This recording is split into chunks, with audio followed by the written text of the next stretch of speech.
Yan guys, so for today's video, update tayo sa bagong packaging ng BS1 na original. Papakita ko sa inyo yung pagkakaiba ng fake tsaka original na BS1. So yan guys, nakikita nyo meron tayong dalawang BS1 dito. Yan, yung sa right side, ito yung original. Then sa left side, ito yung fake na BS1.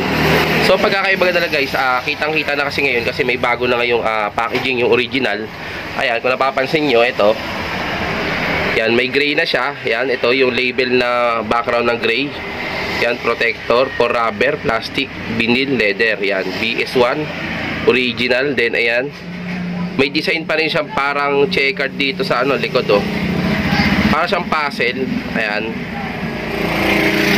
Ayan yung original na bagong packaging ngayon. Yan, tapos nga pag pinuksan nyo itong takip, yan, kulay blue pa rin yung pinaka-nozzle nya.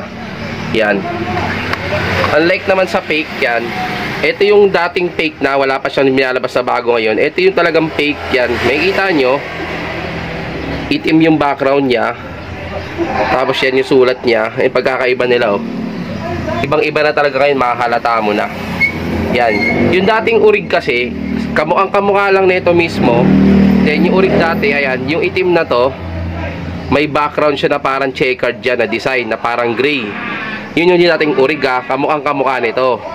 Then ang urig dati kulay blue rin to. Tinanggal mo itong takip, yan, kulay minsan orange, minsan pink yan.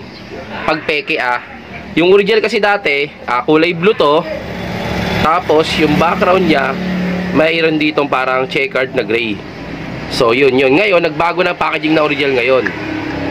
Ganito na ang original na packaging ngayon ng BS1. Yan. Kasi marami nagtataka, minsan nagtatanong bakit ang mahal daw. Yan, ganyan ang original na packaging ngayon ng bagong BS1.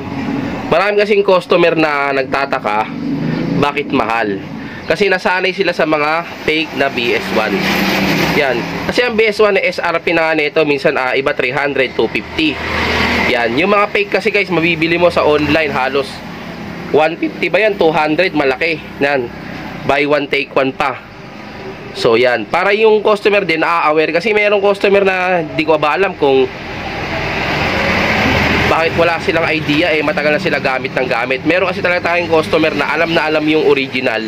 Sa amoy pa lang alam na nila yung original. Yan. Kasi yung original, amoy nito, mabango yung scent nito. Yung fake kasi masait sa ilong na amoy parang baygon. Amoy lemon siya pero yung iba talaga yung amoy. Yan, awareness lang kasi din to para sa mga customer. Kasi minsan iba, pag bumibili, gulat sa presyo, bakit mahal? Kasi ngayon, sanay sila sa mura na di nila alam, fake pala yung nabibili nila. Yan. So ngayon, eto na yung packaging ng original na BS1. Yan, na itsura niya. Ayan, original BS1. Ayan, meron ditong logo ng R. Protector for rubber, plastic, and vinyl. Yan na siya itsura niya. Tapos yan, may kita nyo, ay may puzzle dyan na kulay gray.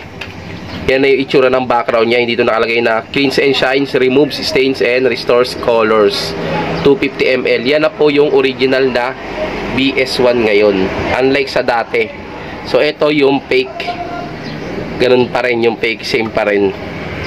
So, yan. At least meron ako nabigay na idea para pag namimili kayo, syempre, marami kasi na nababalitaan na sisira daw yung fairings Baka ayun nga yung dahilan ng mga fake na BS1.